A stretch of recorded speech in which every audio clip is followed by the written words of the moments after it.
Yep, you're recording now. Okay, so welcome everyone. Welcome to this special seminar, which is sponsored by Education and Research Center, as we call it, ERC. I am Tina Reponen, and I'm the director of the Cincinnati ERC. I want to say a few words before we go to the actual presentation. I want to talk about the ERC.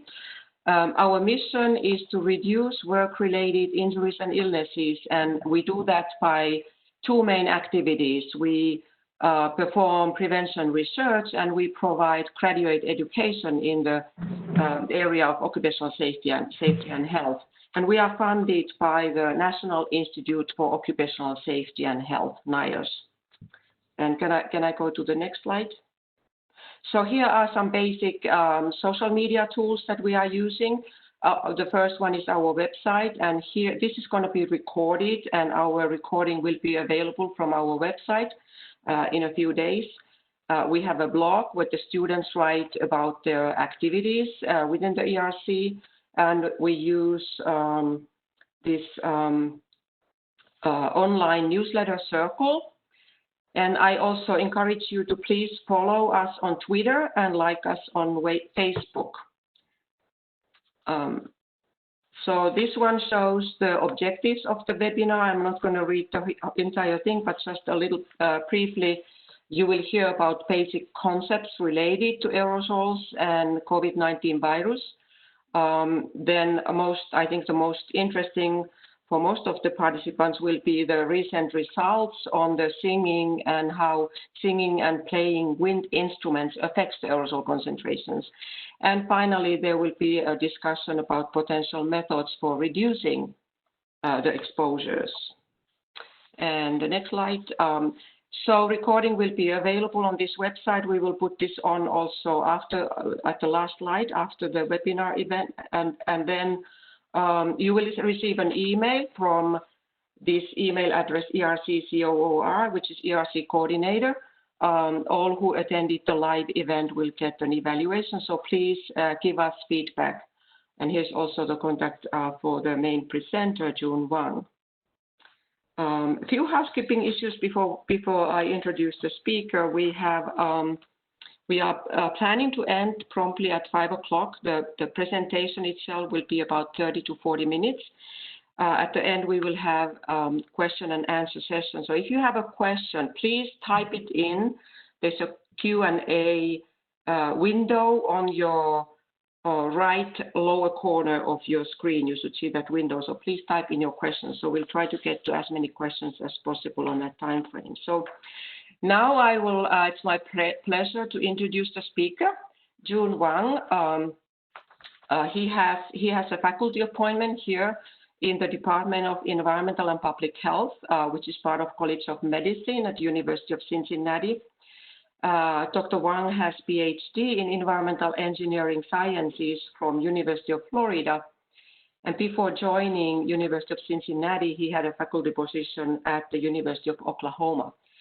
Incidentally, he arrived to Cincinnati in like mid-January, so he just got started when we had to close the campus for the COVID-19 pandemic. So he has had a very interesting start of his faculty appointment here in Cincinnati. But he has very interesting results today. So without further ado, I will give the podium to Dr. Wang, please.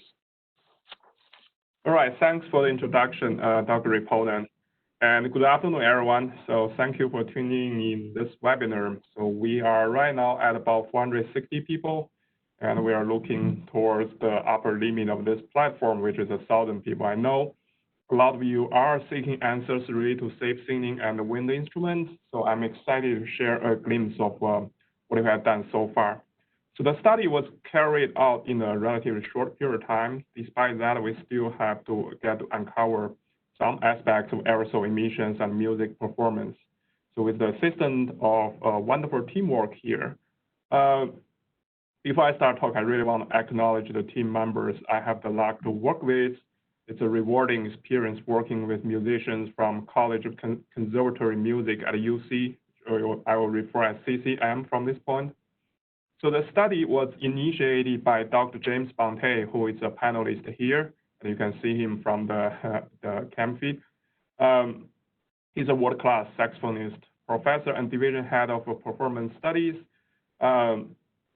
We also have the assistance from the volunteer participants, a group of senior students, adjunct lecturers, and professor from CCM. So I'm not going to read all the names, but thank you, and thank you for being instrumental for this part, to this study, no pun intended. On the Team Aerosol side, most of the legwork was done by my PhD student, Mr. John Singletary, with the collective aerosol wisdom from Dr. Sergey Grishkin, Dr. Tina Riponen, and Dr. Michael Yermakov here in the Department of Environmental and Public Health Sciences at UC.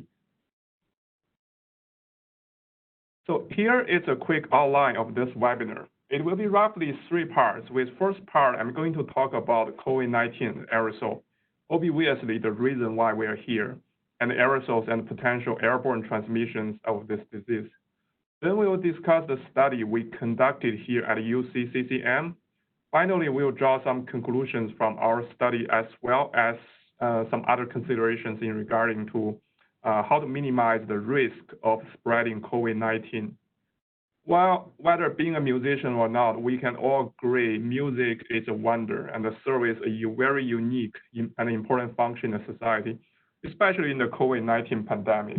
Music helps ease people's mind, healing our wounds, relax our anxiety and stress. That is why we want to have music back, and we want to have a sense of normal. But what is also unique about music is the aspect of utilizing our airways to generate the sound and the airflow, as well as the aspects of group playing, which could lead to potential emission and spreading of fugitive aerosols. That is why this is a pressing issue, and we have to address it now before it will do any potential harm. Okay, so we are almost 9 months into the counting from the first outburst in China, and we have been 5 months since WHO officially declared COVID-19 as a pandemic. So at this point, I would assume everyone should be pretty familiar with the characteristic of this virus and disease. So COVID-19 is the name of the disease, and SARS-CoV-2 is the virus. And yet we are still learning about this virus as of now. The transmission route of COVID-19 is believed to be from person to person, so human transmission, mainly through respiratory droplets produced when we have people, especially infected people, coughing and sneezing. So those droplets can land in the mouth or noses of people who are nearby, or possibly be inhaled into the lungs. Spread is also likely when people are in close contact with one another within about 6 feet. So it may be possible a person can get COVID-19 just by touching a surface or touching an instrument or object that has virus on it, and then touching their own mouth, nose, or possibly even their eyes. This is now thought to be the main way the virus spreads. So there's also the potential of airborne transmission, which is a big part of what we're going to talk about today. So just talking about the reproduction rate, we all know the reproduction rate of COVID-19 or SARS-CoV-2 is about between 2 and 2.5. So we can compare that to influenza and other viral or bacterial-based agents. So it spreads more efficiently than influenza, but much less contagious than measles, which has a reproductive rate, I believe, is about 18. And measles are definitely confirmed to be airborne, or at least a combination of airborne and droplets. The other issue about COVID-19 is, as well as any other family of viruses or coronavirus, is the potential asymptomatic transmission. So here's a graph showing the incubation period for COVID-19. It's thought to be extend up to 14 days, with a median time of 4 to 5 days from exposure to symptom onset.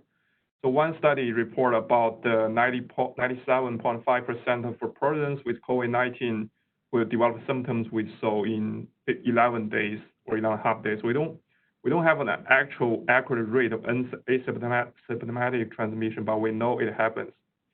And people of all ages can be infected by coronavirus, and older people, specifically people with pre-existing conditions such as asthma, diabetes, heart disease, appear to be more vulnerable or become seriously ill with the virus. There's currently no vaccination to prevent coronavirus disease, although there are some in development. So right now, the best way to prevent infection and illness is just to avoid being exposed to the virus, which is why what we're talking about today is kind of important. So now I'm going to shift the gears to talk about what is aerosol. So, well, you probably heard those words, aerosol, droplets, airborne transmission. So what exactly is airborne transmission and aerosol? Well, by definition, aerosols are particles that can suspend in air. So anything can be aerosol. If you have a book by your side, if you throw it up and it becomes aerosol for a very brief period of time, and it will fall quickly because it is very heavy and not very aerodynamic. So now you can see the size and the mass of aerosol matters, but the size is a continuous range from nanometers to millimeters on the scale. So on the pictures here, you can see the very left picture is what we call a nanoparticle, or a very fine particle less than 100 nanometers. Then you can see the picture of air pollution that's usually caused by something called a fine particles called PM2.5. And then you can see someone that's sneezing. If you Google, you can find a lot of pictures of people sneezing. Apparently, it used to be weird to take pictures of sneezing, but nowadays, because the COVID-19 and everything, that we can find a lot of those pictures, which creates a cloud or large aerosol droplets. So, and then the picture next is the pollen. It's pollen that's usually around 300 micrometers size. And the rest two I add there just for fun because they're also by definition aerosols, a football suspended in air, as well as the Angry Birds. So where does COVID-19 or SARS-CoV-2 fall on this spectrum? Well, the virus nuclei is believed to be between 0.1 micron or 0.3 micron. So between 100 nanometer and 300 nanometers around this spectrum in the micro out below micron range. So in the broad sense of aerosol size spectrum, there's definitely, you can't see them. They're not visible, but they are definitely there. And here it's, since we often talk about droplet and aerosols, it can be a little bit confusing. And here's two characteristic aerosol related to this particular virus. The first one is the aerodynamic particle size, and then the second one is the particle residence time, which is the indicator of how long the particles can linger in the air. So we believe when we sneeze and cough, we primarily emit small to large droplets, which are liquid-coated nuclei from our saliva, mucus, and other body fluid. So small droplets of this size, around 5 micron in the middle, can briefly suspend in air for about, say, 30 minutes and fall within a certain distance. Large droplets travel more like a ballistics along the blowing direction. Sometimes you can actually see it. Some droplets can be as large as 300 or 500 micron. And to put that into perspective, the human hair has a diameter of 80 microns. So you can see human hair, you can see those droplets. And well, we are more concerning today, it's the fine and ultrafine aerosols, which we can either directly emit them or certain droplets can dry out depending on the temperature and the humidity, left with the nuclei, which we call respiratory droplet nuclei, which is the core of the virus. They stay in the air for much longer, up to hours, and they can travel in the room, even though they can travel in the room depending on size and ventilation. They can even go through the ventilation ducts. They behave very similar to gas because the size of them are close to be in the gas molecule range.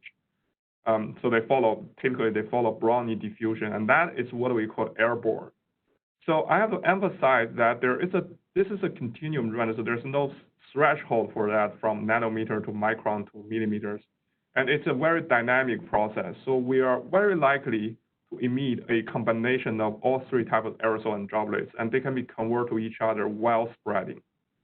So, I mean, after decades of study, we have confirmed viruses like chickenpox or measles are definitely airborne, and even some bacteria such as tuberculosis.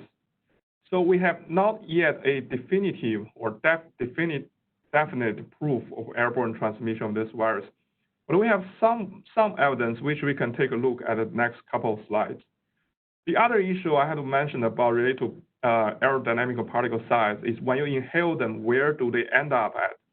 So droplets larger than 5 micron tend to remain trapped in the upper respiratory tract, which means your head airways, your mouth and nose.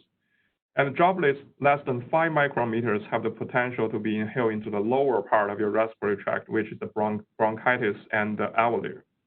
And those, when you inhale those small particles, it's harder for you to remove your body to clear them through the regular ways. Okay, so we're talking about evidences of airborne transmissions. So there are speculations about airborne and aerosol transmissions. So first, back in March, we all know, if you read the news, there's the Washington State choir practice event, which one single person infected 52 out of 60. The original number is 45, but it goes up a little bit to 52, and 2 died eventually. So just to remind you that this place back in March was not a hotspot. So even though it's in Washington State, but it's a rural area, very rural area, there's no confirmed case at that time. So they generally observe some social distancing. There's no hugging, there's no handshakes. They place distance from each other, but event there still became a super spread event. And there's also other similarly choir practice in Europe, the Amsterdam mixed choir practice, and have 102 out of 130 singers infected, and 4 died. And these 2 happen to relate to music, which is the center topics of what I'm talking about today. But there's also other reports in China and other countries about super spreading events associated with restaurants and other type of social events. So these 2 papers published on a CDC journal is suggesting a possible airborne transmission. So there's no absolute, but there is evidence, circumstantial evidence of that.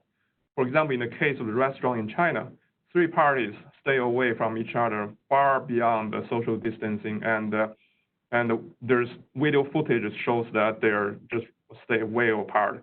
But then all of them are still most of them are still getting infected by COVID-19, and that's just the indication of a possible fourth airborne transmission. And then the virus transmits through the ventilation ducts of the air conditioning system.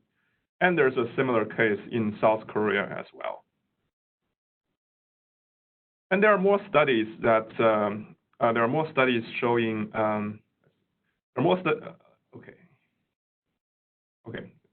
There are more studies showing the SARS-CoV-2 viruses can suspend in air up to 3 hours and 16 hours, based on these 2 papers, both one from NIH and the other one from Tulane University.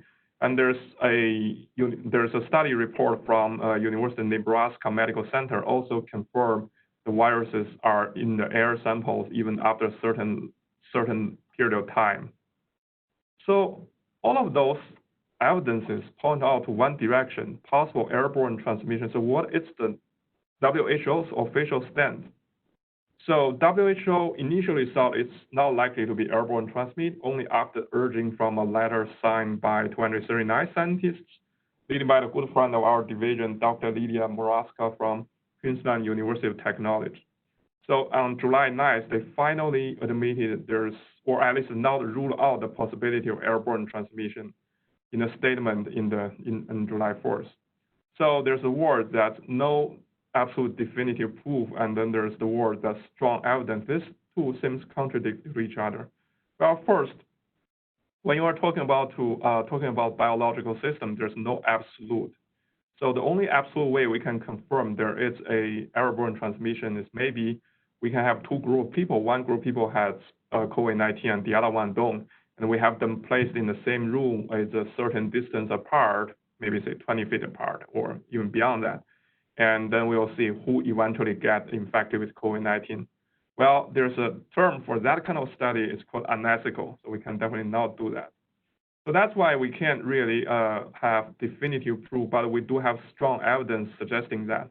And the other reason why there is hesitant to announcing this disease is airborne transmission is the potential implication. If it's airborne transmission, what is the implication?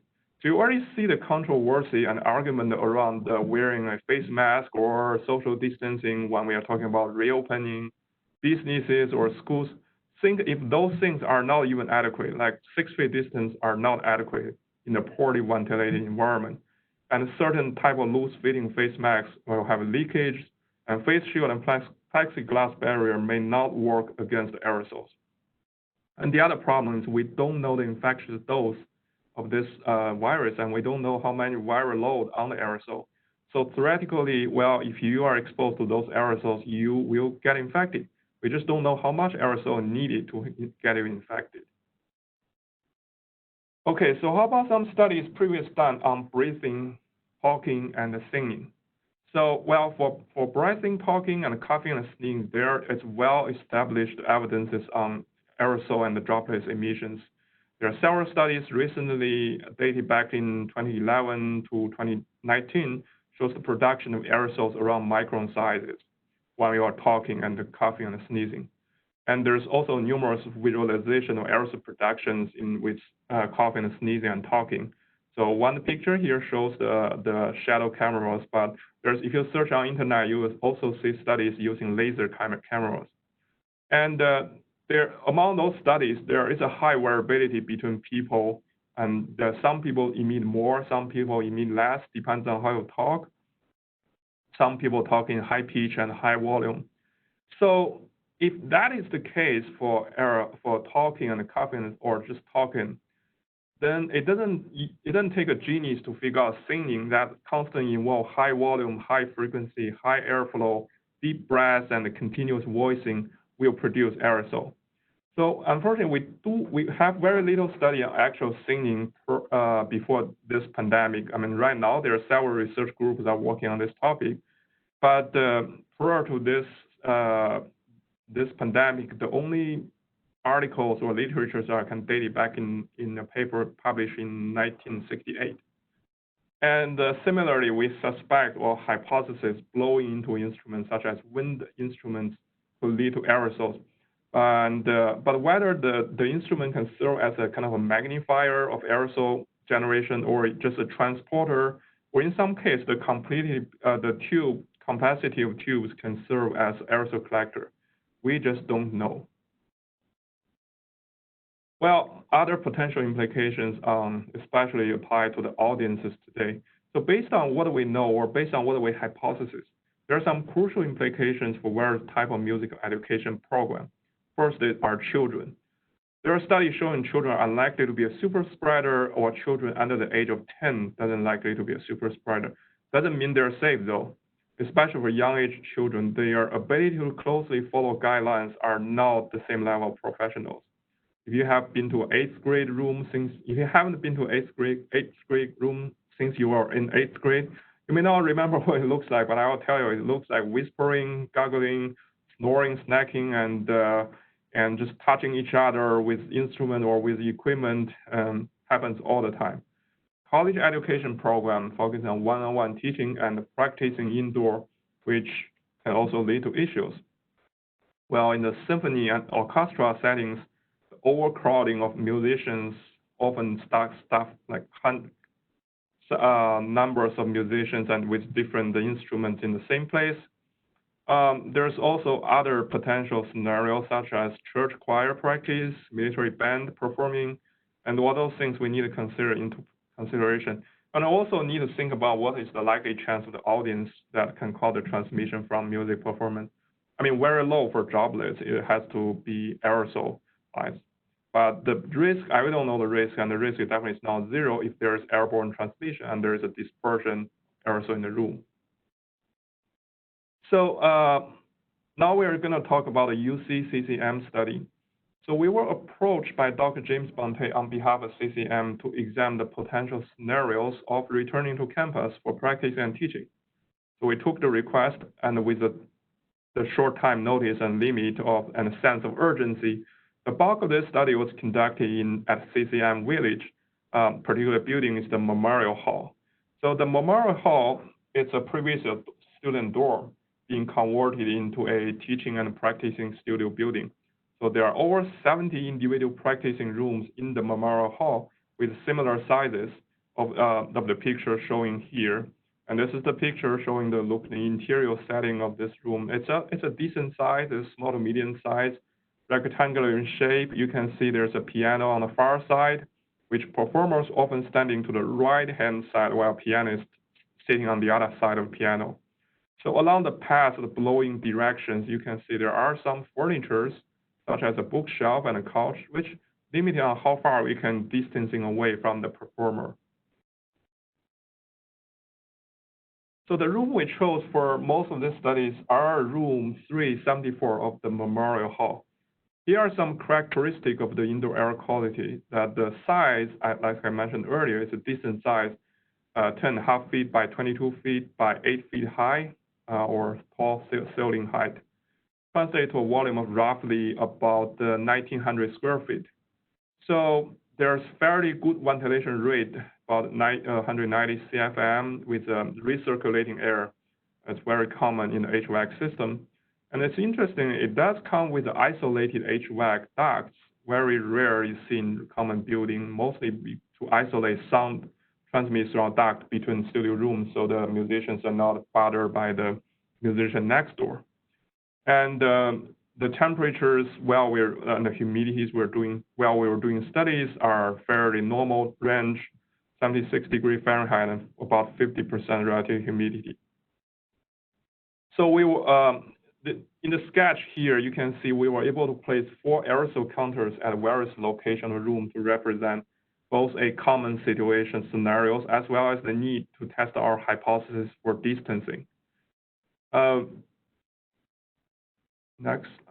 Okay, so during the 1-month span of the study from before July the 4th, and we have a team of volunteer participants, musicians come in to do the test. We have 2 months of soprano singers come to sing for us. So we didn't have a chance to test a broad vocal range due to time limits and volunteer availability. We tested 7 different wind instruments, and I'm going to tell you, all the musicians are incredibly eager to participate and willing to cooperate. So here are some of the key design characteristics of this instrument. And supposedly, some of the characteristics should be linked to the airflow pattern, ultimately the potential to release aerosols. For example, the length of the tube is usually the indicator of the aerosol produced by the performers have to travel, how long they have to travel. The materials of the instrument can provide different resistance to airflow. Brass or metals tend to be smooth, and the wood tends to provide more resistance. The size of the bell is usually reversely correlated to airflow. The larger the bell it is, usually the lower velocity of the airflow. And then the orientation of bell facing is definitely can have some effects on the ballistic part of the air droplets.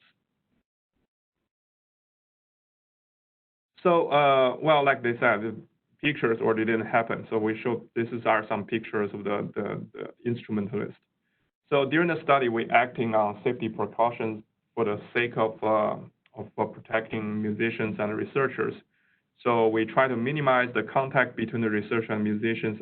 As you can see on top of the piano, there is a walkie-talkie. So we use those two-way radios to relay messages between musicians and researchers to avoid direct contact, as well as try not to disturb the room airflow.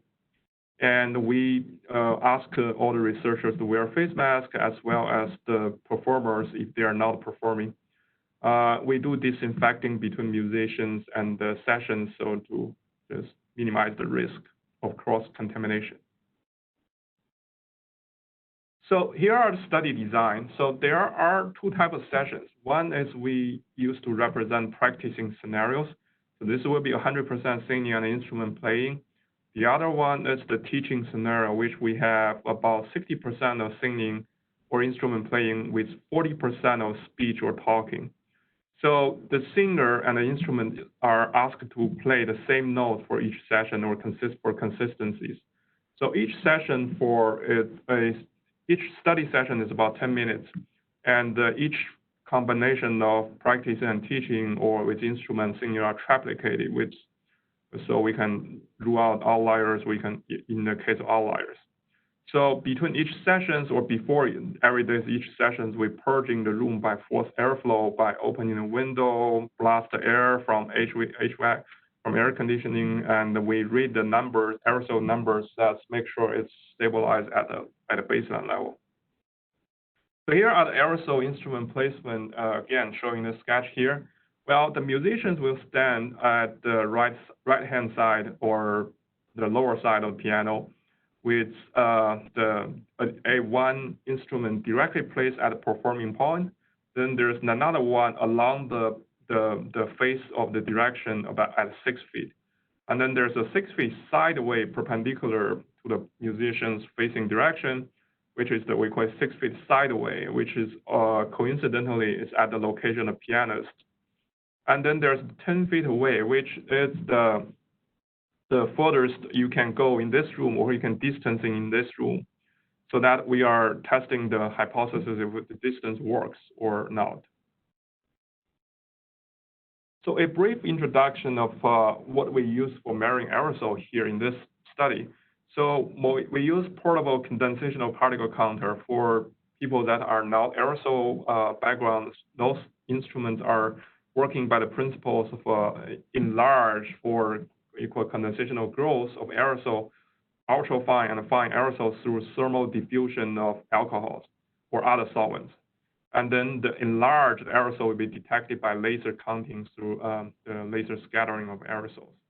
The detecting range of this particle counter is range between 10 nanometers to about microns. The counting range is up to 100,000 number of particles per cubic centimeters of air. The sample interval set for this instrument at 5 seconds.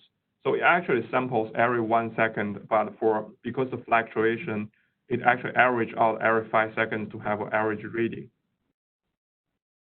Well, so we test the baseline. Well, we want to make sure what we compare is with the control we're comparing is the actual control.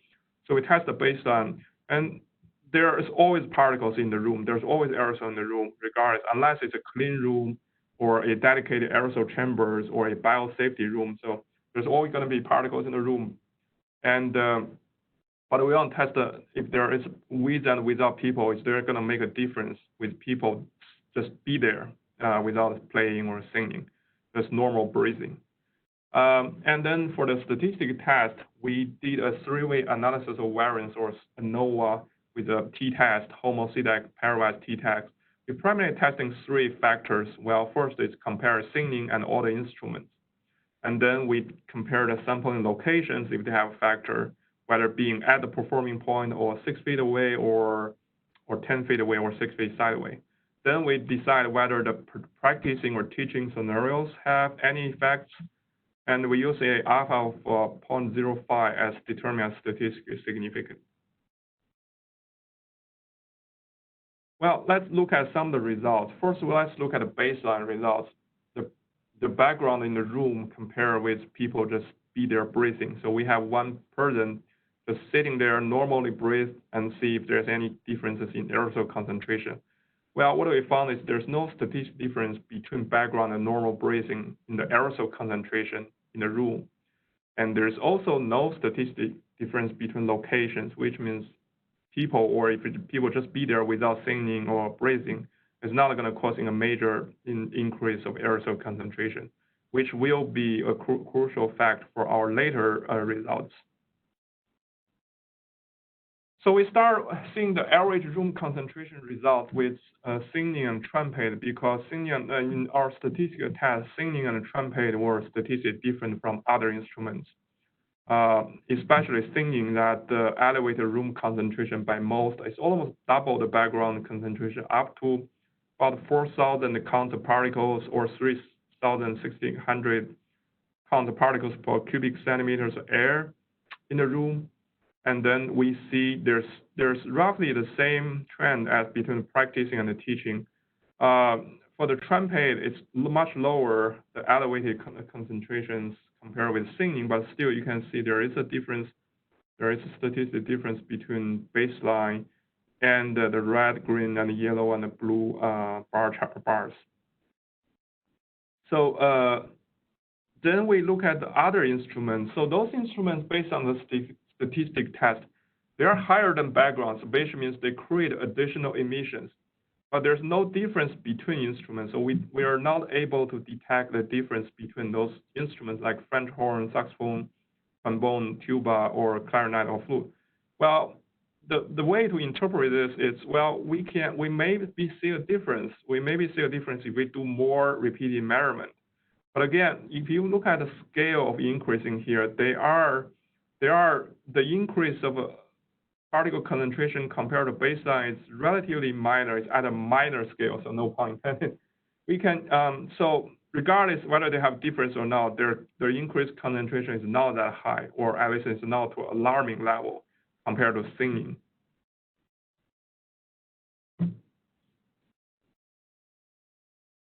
So here we look at the data in a different way, in the time series data way.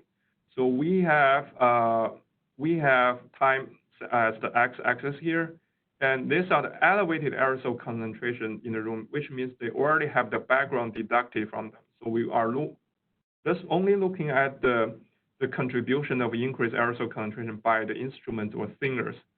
So this time, this is for the senior part, you can definitely see the red one, which is at the performing point. It's a relatively steady state compared to the green one. The yellow one, the sideway, it's relatively not steady state. There's more fluctuation. 10 feet away, it's okay, and it's relatively steady state. And for the trumpet, we can see there is a relatively linear increase towards the end, so which means the longer you play, the more aerosols you will accumulate. And there is more variabilities and fluctuations in this. Again, we're looking at all the other window instruments we tested, and there's not a lot of differences. There are differences in terms of trending. There are some of them, like saxophone or flute or trombone, are more linear than others. Some of them are more steady state. Some of them has more fluctuation. So again, all the increase here, if you look at the scale, it's from 0 to like 1400. So at the end, they probably get up to 1200 per count of particles per cubic centimeters of air. So those are kind of minuscule compared to singing. So since singing is the major spread one, so we are thinking about some interventions or controls for at least in this study. And we consult with the musicians and see what they have or what is available to them. So so musicians are picky. They are very picky to modify their instruments, which I know there are some research going on about modifying the instruments. But in this case, we talked to our musicians and they seem don't like the idea. But we do have some other supplemental or portable HEPA filtration units. So this particular unit here is a tower. It's a tower-style HEPA filtration filters. It does have the ultraviolet lamp for germicidal functions. So we place the HEPA filter here next to the musician, which is directly close to the musician. And this particular unit have a clean air delivery rate, or CADR, of 99 for smoke and 107 for a dust. So in this case, well, in our case, it's in the virus's case, smoke is close to the virus nuclei or the droplet nuclei. It's between 10 nanometers and probably 1 micron. Dust is a little bit higher. It's probably close to a small droplet size. What does CADR mean? So CADR is a very important indicator for HEPA filter or any filtrations for airs. So there is a 2/3 rule by EPA and AHAM. It's for 8 feet high room, which is actually happen to be the same room as our testing room. So generally, you want to have about 2/3 of the floor square feet covered by smoke. So which means in this case, if the smoke is 99 by 2/3 row, it covers about 130 or 40 square feet.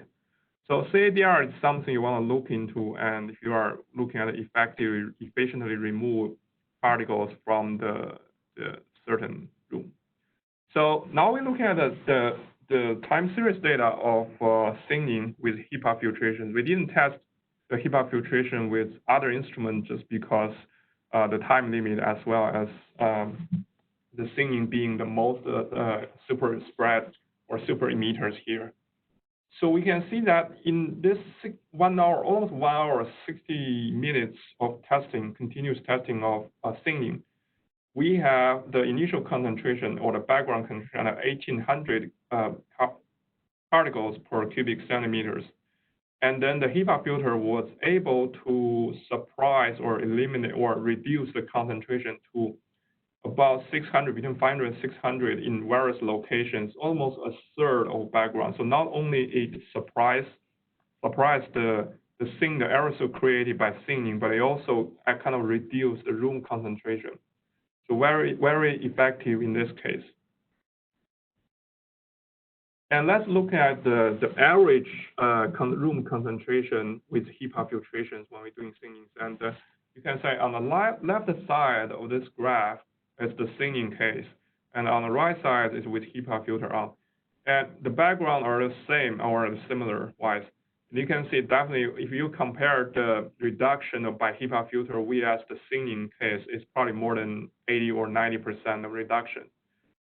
So HEPA filtration units being a local exhaust capture units works very well with point emission, especially with singing or instrument playing with one single player or one single performer. So the statistics on other discrepancies, other factors. So first, location matters. We found out most of the time the concentration at the performing point is always higher, and that is statistically proved. And there's no detectable difference between 6 feet away and 6 feet side away. So which means we would hypothesize that side away, because it's not facing the blowing direction, will have lower, but the statistics otherwise. There is definitely a difference between 6 feet away and 10 feet away, and the 10 feet away is always lower than 6 feet away. So I'm talking about practicing and teaching, and there's no statistical difference between practicing and teaching in our test, for at least in our duration of study. So maybe it's just the session, the length of the session being 10 minutes, it haven't reached to a difference, a steady state emission for differences. Well, so to summarize our study here at UC-CCM is, well, first, in our case, thinning significantly increased the room concentration of aerosols. And most wind instruments increased the room concentration, but at a relatively minor level compared to background. And normal breathing didn't actually increase room concentration significantly, but based on the paper literatures, the heavy breathing definitely have some contributions. So, and along the distance, the aerosol concentrations decrease along the distance away from the performers, so the further the lower. And in our case, the portable HEPA filtration unit at performing point definitely help reducing or decreasing the aerosol concentrations. So those conclusions here is drawn from our study at UC-CCM at the specific room in a specific ventilation situation. So it may or may not be appropriate for applicable for your case. So just be a disclaimer here. So some considerations drawn from our study. So without the definitive proof and known infectious dose, or definitive proof of airborne transmission and known infectious dose, we have to assume SARS-CoV-2 virus is indeed airborne, and any elevated aerosol concentration definitely can increase risk of infection.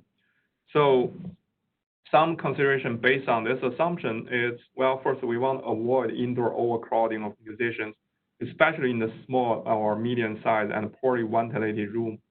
And then singing has the great potential to transmit potentially virus-laden aerosols. So avoid group singing or group choir practicing.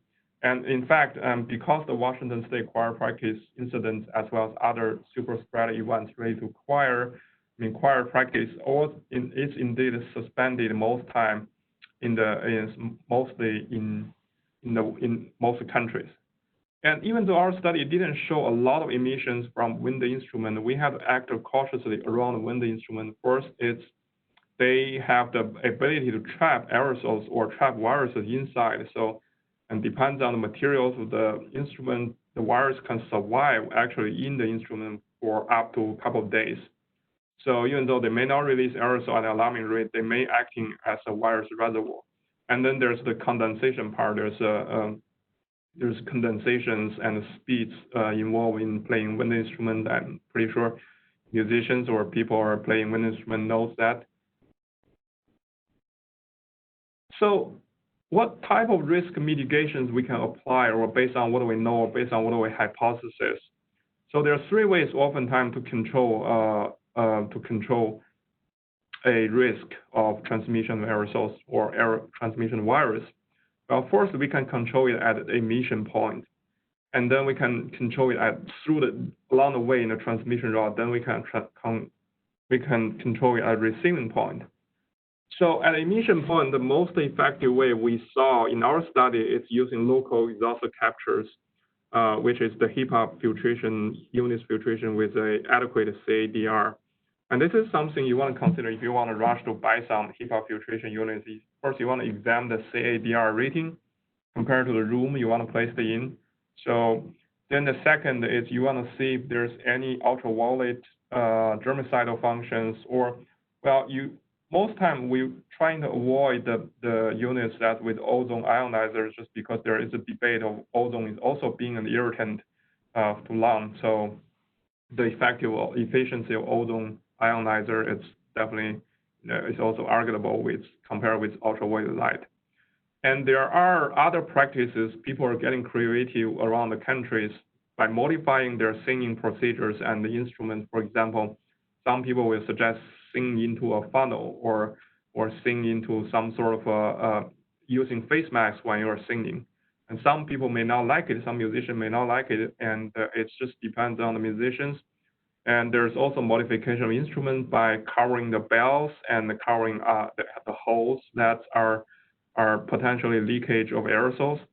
So all those things has to go through rigorous testing before we can recommend them to the broad public. And then along the transmission route here, so if it's airborne or aerosol transmitted, the distance for 6 feet distance or 2 meters may not be adequate. So we have to increase the distance beyond 6 feet, or at least be as far as possible. And we want the room has good ventilation that's supplying fresh air or supplying HEPA filtered air. So it's kind of hard for a lot of old buildings, but this is kind of a good way to reduce particle concentrations. Well, generally, probably want to stay outside or outdoor if you can, because indoor environment is definitely not, it's perfect way to transmit aerosols and viruses. So at the receiving end, if it's aerosol, if it's airborne transmitted, then the loose fitting face mask doesn't work 100%. Well, it doesn't mean they don't work. They work better than nothing. And the study have shown that loose fitting face masks definitely had some protection even against aerosols. But apparently there's no sales in loose fitting face masks, and there's definitely leakages. So there is still risk. Tight fitting face masks or respirators will be recommended, but right now during the midst of the pandemic, we would reserve those supplies for, especially N95s for medical professionals. But when the supplies relax, we definitely can see there's the need for using face masks. And there's also other considerations for other musicians that's not playing wind instrument, but has to be at the same place as wind instrument or singers. For example, people playing string instruments, so they definitely want to cover their face or stay as a group distance away from the wind instrument and singer group. So conclusion of this study here and other considerations is other than airborne risk is, well, you probably want to disinfect the instrument with alcohol wipes and the UV exposure, so you can buy those UV wind or UV light that try to disinfect them. Avoid cross-contamination by not sharing instruments, so that should be easy to do. And if you are doing practice in rooms like in our study, try to assign practicing room by bubbles or pods. This means group of people, and keep logs for future contact tracing, so you can limit the infections if it happens in a small group of people. And for musicians or people that's not ventilation engineers, you probably want to seek help to assessing the ventilation conditions and other factors that can potentially affecting indoor air qualities. So this is, our recommendations are just based on our study, but generally, if you follow the CDC guidelines and just common sense, you can definitely minimize the risk of or community spread and other things. So this is the first phase of our study, and we are scheduled to have more studies with large settings like music halls. We are scheduled to visit Cincinnati Symphony Orchestra next tomorrow. Actually, we're going to plan to do some study there. But I think this type of studies are definitely, there's more research, the better, the more the better. And this is the time that we need aerosol scientists to stand up and to perform studies on wind and music performances, because traditionally there is a lack of knowledge in this part. So that will conclude my talk today right now here. So this is the recording of this webinars will be available on this link here. So you can either take a picture of that or you can write down the text, but it will also be emailed to all the attendees here. And so I will start to take questions, and join me is Dr. Tina Riponen and Dr. Sergey Grishkin.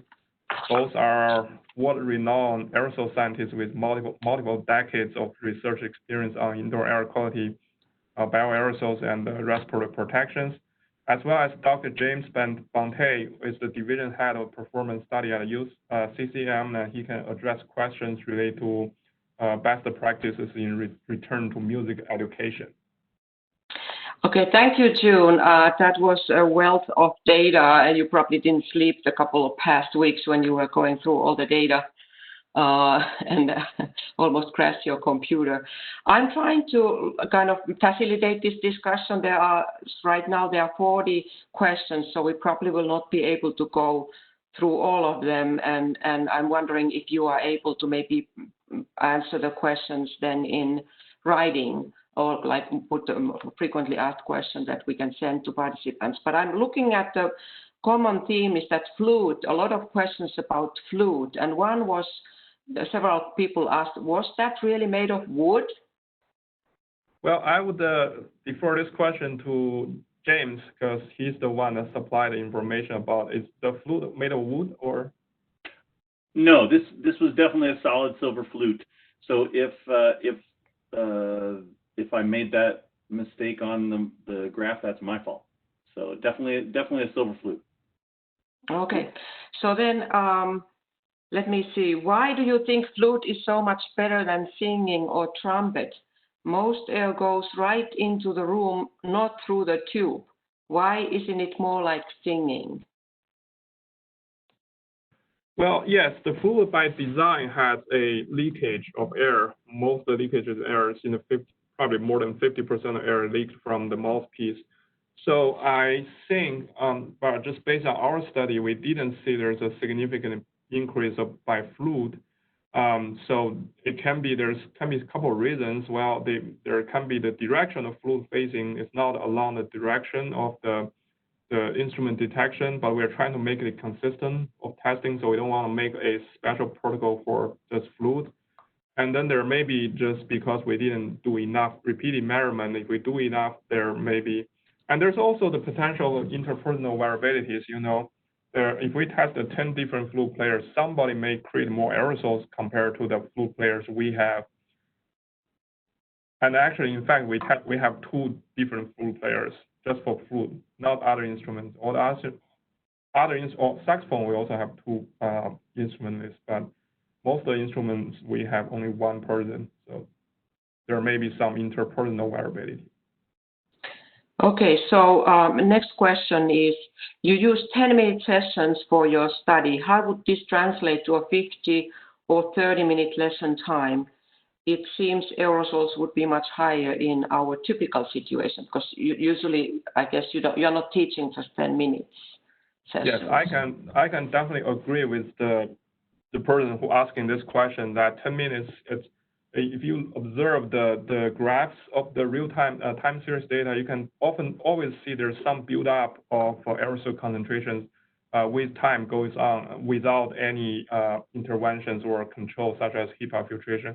So for a 30 minutes or 50 minutes of lesson time, there's definitely much higher there should be higher aerosol concentrations. We choose 10 minutes because it's a reasonable way to conduct replicate studies we do 50 or an hour, then there will be much longer time before we can reach a conclusion. There actually was also a lot of questions in the very beginning of the question about the availability of the slides. So we already informed that the webinar recording will be available, but what are your thoughts about sharing the slide deck? There's AIHA representative who wants to share them. Yes, we can definitely post the slides in the webinar, in the video link as well, in the same place you download the webinar. We can post and we'll also have those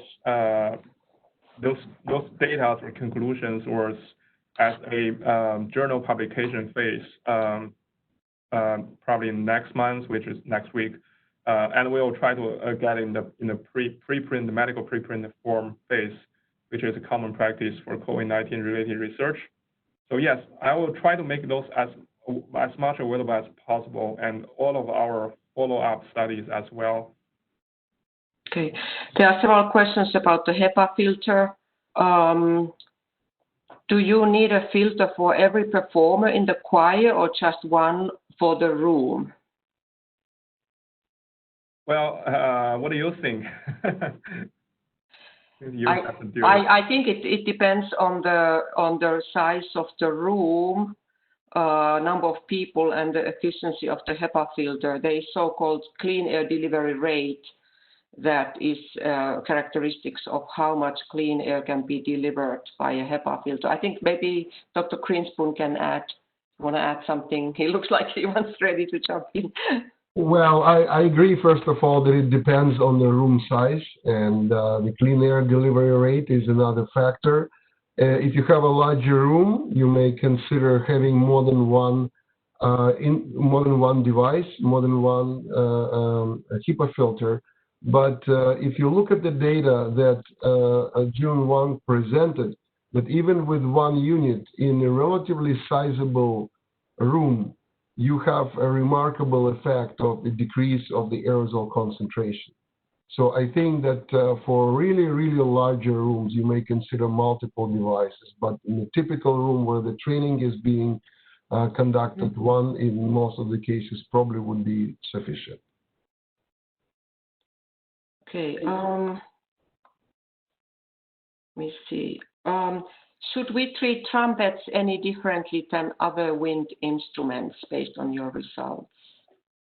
Well, I don't think there is a need for a separate trumpet from other instruments, because even though they have the differences is meaning it's not large enough to have a different treatment compared to singing, because singing is definitely it's separate from the wind instrument in terms of the intensity of aerosol emission. So yes, what is applied to trumpet players should be also to apply to other instrumentalists,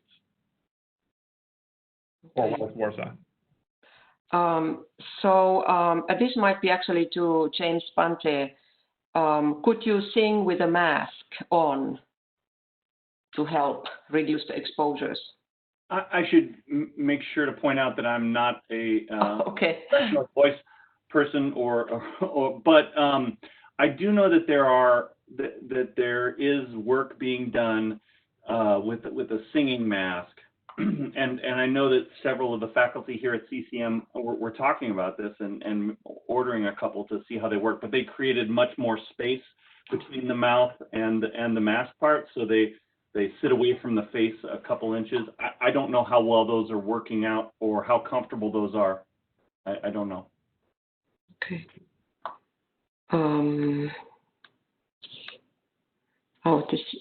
I have difficulty in seeing the questions.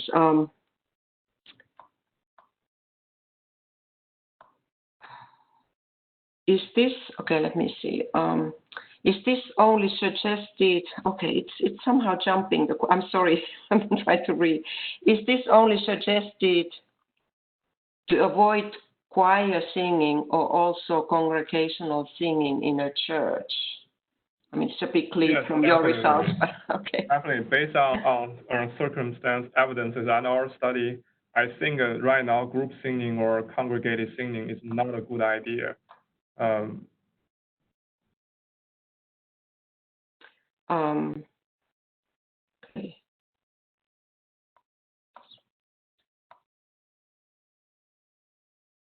So, okay, so this is, speculation. These questions kind of go away, so I'm trying to remember. Somebody was asking, you measured only to 10 feet.